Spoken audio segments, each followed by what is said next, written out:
I also have two resolutions that I would like to have added to the agenda. Let me read the first one. And the subject is internal and external board communication. Whereas Board of Education bylaw 9270 states, and I quote, "The board has authority only when acting as a board legally in session. A board member can exercise authority only as a member of the board at official board meetings. The board shall not be bound by any statement or action by an individual board member except when such statement or action is in pursuance of a specific instruction of the board." Unquote. The second whereas Board of Education bylaw 9270 states, and I quote, "No board member by virtue of his or her office shall exercise any administrative responsibility with respect to the schools or as an individual may command the services of any district employee. Now therefore, the Board of Education by this resolution designates the superintendent as the official spokesperson for the Board of Education with all committees, the media, and the public. The Board of Education by this resolution designates the 3 board officers as representatives of the Board of Education with the superintendent." I ask that that motion be added to the agenda for next Tuesday. Second. Discussion? Dr. Archibald? You know, everyone up here is an independent elected official, Bill, and I remember you making that point.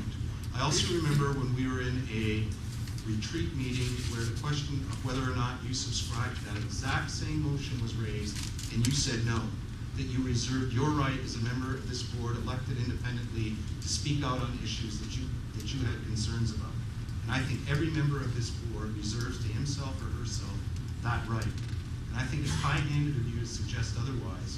And I think it has more to do with really your efforts to circumvent Veronica as a spokesperson for the board. And I neither accept or reject that notion, but I think we ought to be honest about what's going on here, and you need to be straight about that. And that's not a way to do it. That is something I remember you vociferously taking the opposite position not many months ago. And I really think that that betrays a real foolhardiness about this, and a really, in some ways, lack of consistent position on your part. Well, this motion does. Please. I heard the motion, though. Implementation of the motion does not prevent any of us as individuals expressing our point of view on anything. We all have the constitutional right of freedom of speech. But We know that, Bill. We know that. You're interrupting me, Bob. I never interrupt. Don't preach. Just say what's on your mind. That's what I'm doing. That's what you did. No, Bill.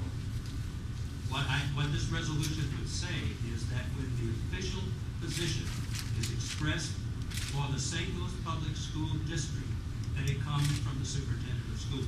Not any one of us. Bill, you read it. I heard you. I heard you read it.